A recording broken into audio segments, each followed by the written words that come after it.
Nous sommes à Ria, en Conflans, au mois de juin de l'an 860. De la fenêtre du château, un vieux serviteur contemple le paysage.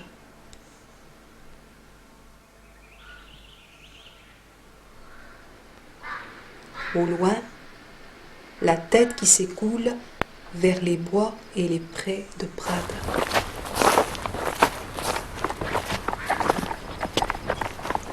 Quand tout à coup, il aperçoit un chevalier, suivi de son servant. Qui sont-ils? Ils prennent le chemin du château. Le chevalier approche et se présente.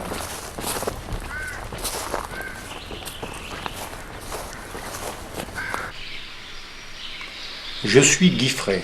Mon père Sunifret était seigneur de Ria et comte de Barcelone. Alors le vieux serviteur a un coup au cœur. J'ai servi ton père. Comme tu lui ressembles. Mais, dis-moi, que fais-tu ici? Après avoir passé 15 ans à la cour du roi des Francs, je reviens dans mon pays natal pour connaître la vérité. Comment est mort mon père? Alors, le vieux serviteur raconte. Un jour, il y a une quinzaine d'années, un chevalier vient avertir ton père. Une troupe de musulmans menace dangereusement le village de Boule-Ternaire. Aussitôt, Sunifret, ton père, réunit sa petite armée et repousse l'ennemi. Chacun l'encourage, et de village en village, son armée grossit. Il arrive ainsi jusqu'à Barcelone que les musulmans abandonnent, la ville est libérée. Et pour le récompenser de cette action d'éclat, le roi des Francs nomme ton père Sunifret comte de Barcelone. Peu de temps après, Salomon, un autre comte jaloux et envieux, accuse ton père de trahison. Convoqué à Paris par le roi des Francs, ton père part accompagné d'une petite escorte. Tu avais à peu près 4 ou 5 ans, et curieusement, il t'emmène avec lui. Et alors demande avec impatience Guifré, que s'est-il passé? À la sortie de Narbonne, c'est le guet-apens. Salomon et les siens assassinent les soldats de l'escorte et ton père. Toi seul, Guifré, tu as eu la vie épargnée. Peu de temps après, Salomon arrive à la cour du roi des Francs et il annonce. Le comte Sunifret est mort accidentellement sans avoir pu justifier sa trahison. Alors confiant, le roi des Francs s'adresse à Salomon. Je te nomme comte de Barcelone. La reine s'occupera du jeune Guifré qui restera parmi nous à la cour de Paris.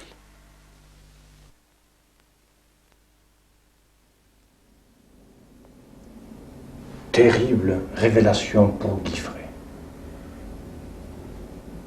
Il pense aussitôt à la vengeance. Non, plutôt, à la justice.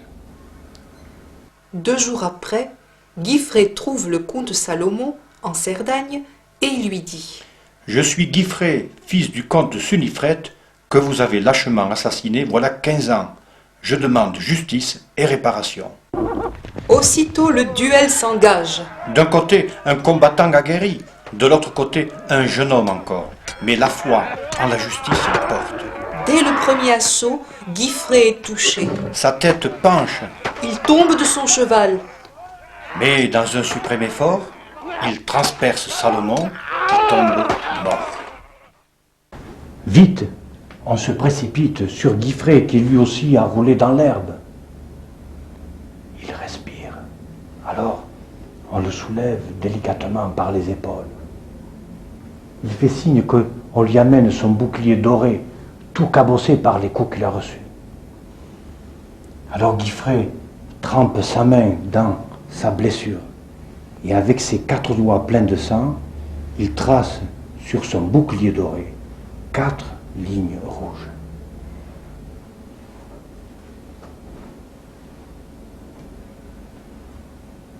Ainsi, ainsi est né le blason catalan, 4 barres rouges sur fond d'or.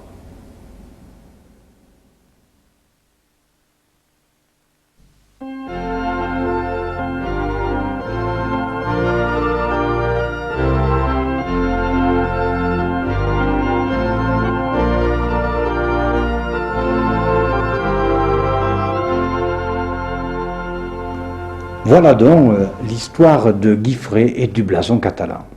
En fait, disons-le, il s'agit plutôt d'une légende.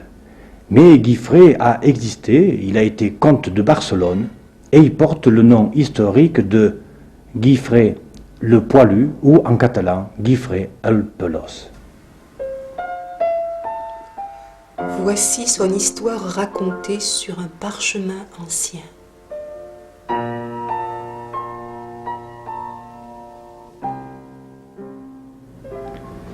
Alors, quel est le grand mérite de Guifré el Pelós, de cet homme devenu légende? Pour cela, revenons un peu avant l'an 800.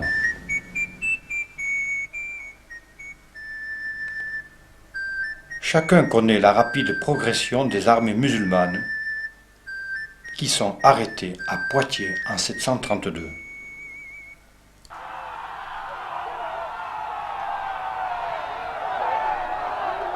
Les souverains francs passent à la contre-offensive et libèrent Narbonne et le Roussillon en 759 et Barcelone en 809.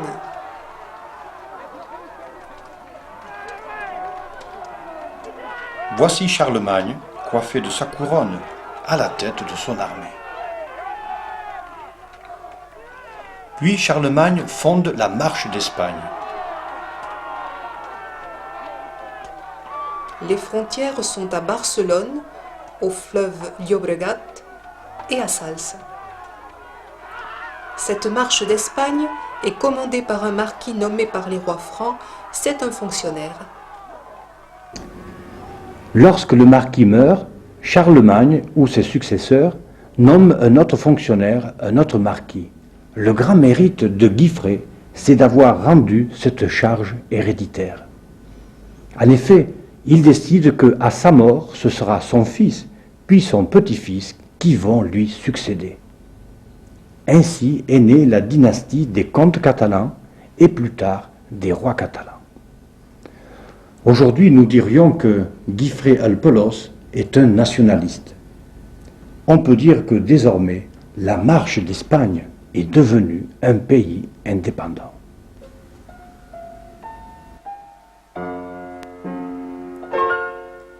Voyez sa signature.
C'est ici, au monastère de Ripoll, que repose Guifré el Pelós, mort en 897 en combattant les musulmans.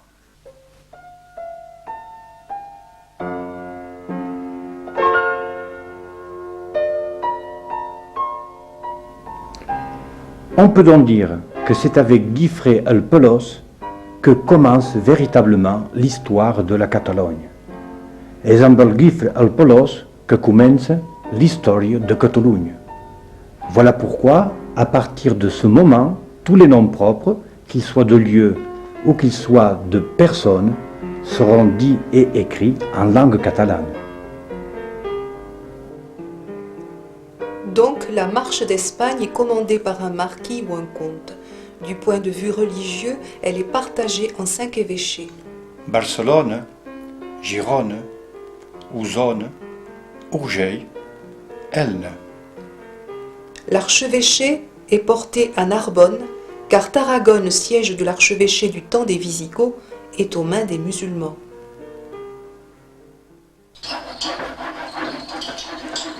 Puis les moines bâtissent des abbayes dans ces territoires qui ont été abandonnés pendant 30 ou 40 ans.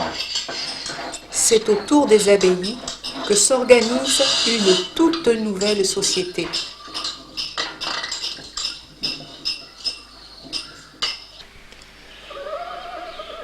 Lorsque commence le repeuplement des terres, on applique le système appelé apprision, c'est-à-dire que les paysans deviennent propriétaires des terres défrichées après 30 ans. Mais croyez-moi, ce sont des paysans soldats audacieux et courageux, aux frontières du monde musulman, toujours sur le qui-vive, Craignant une razzia, ou même une attaque surprise des Normands, les nouveaux envahisseurs qui pillent Arles en 858.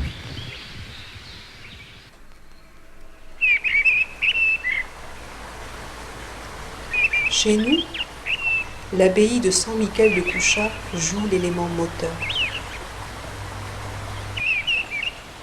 On abandonne la montagne et on se remet au travail. On assèche les étangs, On défriche les terres, on déboise. on creuse des canaux. Certains existent encore aujourd'hui, comme le canal d'Ille à Mias.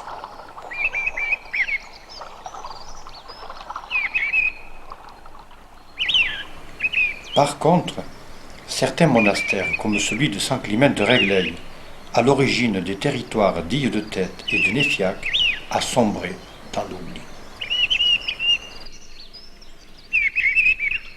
Regardez le nombre d'abbayes construites en pays catalan avant l'an 1000. Impressionnant. Donc c'est autour de l'Église que la nouvelle société s'organise. Vie religieuse, vie économique, vie sociale et vie culturelle. Ainsi le monastère de Sainte-Marie de Ripoll est considéré comme l'un des plus savants de l'Europe chrétienne. On trouve à Ripoll des livres arabes venus tout droit de Cordoue. À titre d'exemple, le moine Gerbert, futur pape de l'an 1000, sous le nom de Sylvestre II, considéré comme l'homme le plus érudit de son temps, complète ses études à Ripoll. Où on lui enseigne des matières ignorées en Italie, La géométrie, la musique, l'astronomie, l'arithmétique notamment, où on abandonne les chiffres romains pour adopter les chiffres arabes. ajoutons que le moine Gerbert a séjourné à Couchat. Enfin, si l'on observe une carte, on se rend compte de la position stratégique de la marche d'Espagne. Regardons. Elle est située entre la riche et cultivée Andalousie grâce à Cordoue et le reste de l'Europe plus arriérée. Barcelone saura profiter de cette situation privilégiée. Barcelone est devenu un centre économique important où transitent toutes sortes de marchandises. De grandes quantités d'or y circulent. Enfin, on pratique la vente d'esclaves et de prisonniers de guerre. On amasse d'immenses fortunes dans la ville. Donc, on pourrait penser, à voir cette organisation préparée par les rois francs, que la marche d'Espagne va devenir une colonie franque. Or, il n'en est rien. L'esprit franc, strict, froid et réglementaire ne pénètre pas dans cette marche d'Espagne à l'esprit plus chaleureux, plus communautaire. Et c'est ainsi que c'est sans difficulté que Guifré el Pelos prend le pouvoir. Il faut ajouter que l'emprise des rois francs affaiblit, car l'Europe a subi les invasions, au sud des musulmans et au nord des Normands. Chacun, dans sa région, organise la défense comme il le peut. Des hommes courageux, des militaires, protègent les paysans, les artisans, les prêtres. On construit des châteaux forts où on s'abrite. Ici, Castelnou,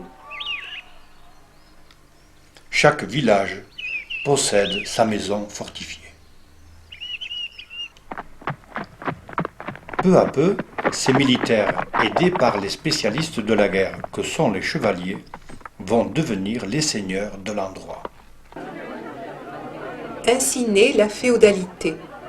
Le paysan fait serment de fidélité au seigneur local qui lui promet de le protéger.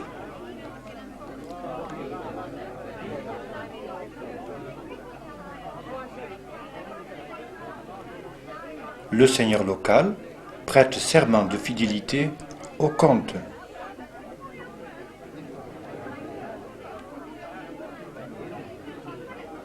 Le comte fait serment de fidélité au roi. Voilà, c'est ce qu'on appelle le serment de suzerain à vassal. Mais contrairement au nord, les paysans dans le Midi ne sont pas des serfs esclaves. Alors voilà, maintenant les temps ont changé. Les musulmans sont repoussés dans le sud de la péninsule ibérique et les Normands se sont installés dans un pays que l'on appelle la Normandie. La paix est revenue. Et les seigneurs, les chevaliers, les militaires se trouvent maintenant inoccupés. Que vont-ils faire? Alors, ils se font la guerre entre eux pour agrandir leur domaine. On détruit le jour ce qui est bâti ou semé la veille. Le peuple souffre, l'économie s'effondre. Que faire?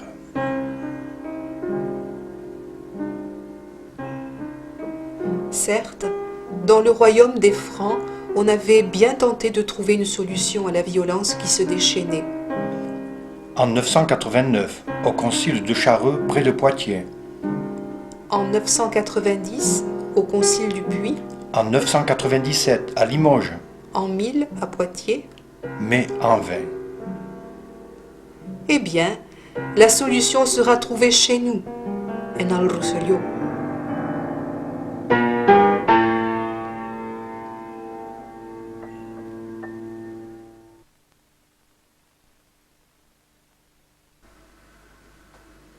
C'est ainsi que le 16 mai de l'an 1027, l'abbé Oulipe, abbé des deux abbayes de Couchat et de Ripoll, réunit dans un pré de Toulouse des seigneurs, des ecclésiastiques et des gens du peuple. Nous ne savons pas ce que l'abbé Oulibe leur a dit, mais voici à mon avis les paroles qu'il aurait pu prononcer. Il s'adresse aux gens du peuple. Boulin, la pau, voulez-vous la paix? Telle est la question de l'abbé Oulibe. Et les gens du peuple répondent 3 fois oui, oui et oui.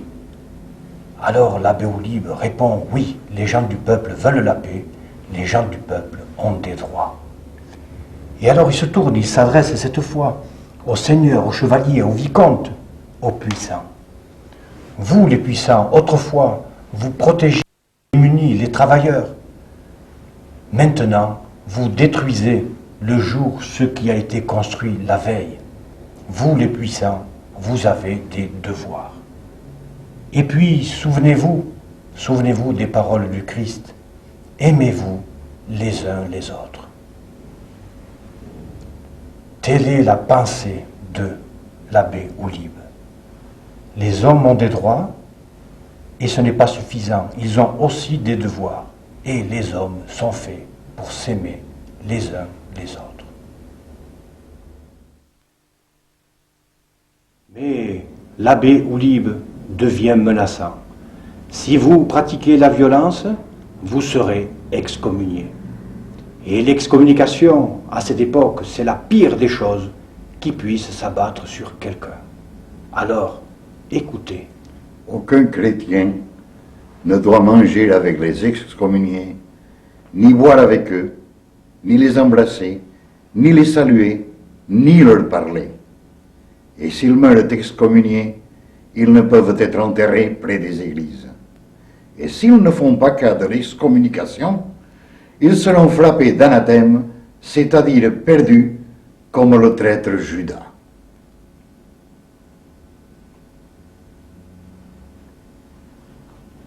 C'est ainsi.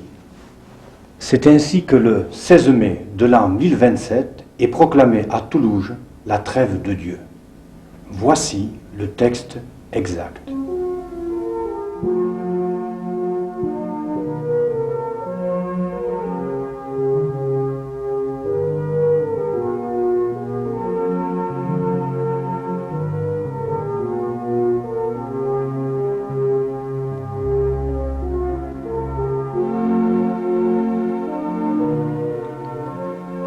Que nul habitant dans tout le comté du Roussillon, ni dans l'évêché d'Elne, n'assaille son ennemi depuis la 9e heure du samedi jusqu'à la 1re heure du lundi. Abbé Oulib, 16 mai 1027.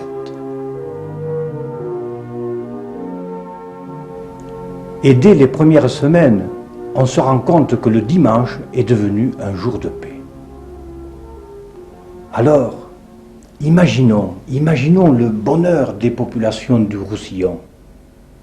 Et puisque le système fonctionne, il s'agit de le consolider. Observons sur une carte son évolution. 16 mai 1027, synode de Toulouse, trêve de 24 heures, un jour.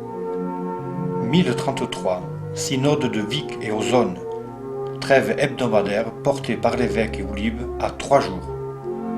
1041, concile de Nice, présidé par l'archevêque d'Arles, Rimbaud, intime ami de Oulib, trêve portée à 96 heures hebdomadaires, soit 4 jours.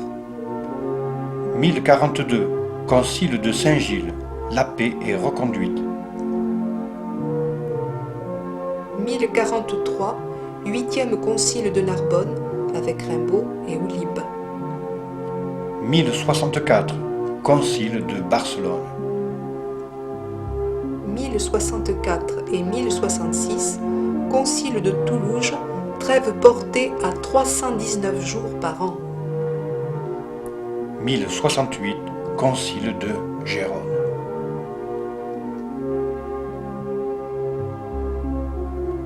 1139, 1179, concile œcuménique de Latran, présidé par le pape, où on confirme la trêve de Dieu née à Toulouse comme institution générale pour la chrétienté.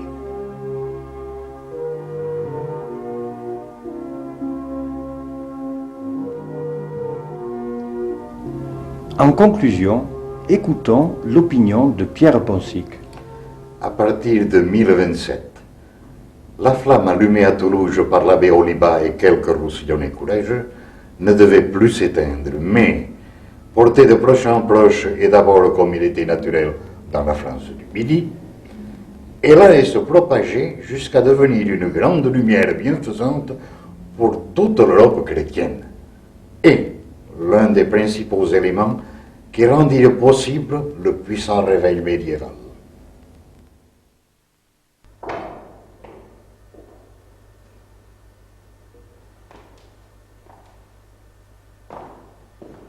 L'abbé Oulib s'éteignit à Saint-Michel de Couchat le 30 octobre 1046. Eh bien, c'est probablement ici que repose le corps de l'abbé Oulib, dans cette crypte de l'abbaye de Saint-Michel de Couchat, dont il avait décidé la construction.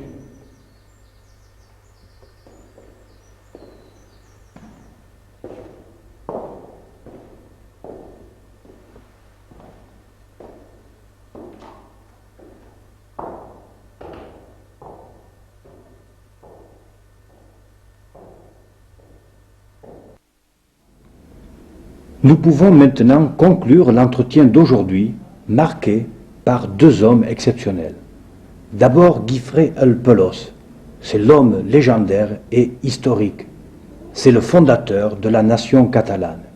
Un nationaliste, dirions-nous aujourd'hui. Et puis, l'abbé Oulib, fait d'amour et d'efficacité. C'est un homme universel. Et pouvoir être universel dans sa propre terre natale, telle est l'image que donne maintenant ce nouveau pays qui vient de naître et qui est plein d'avenir, la Catalogne.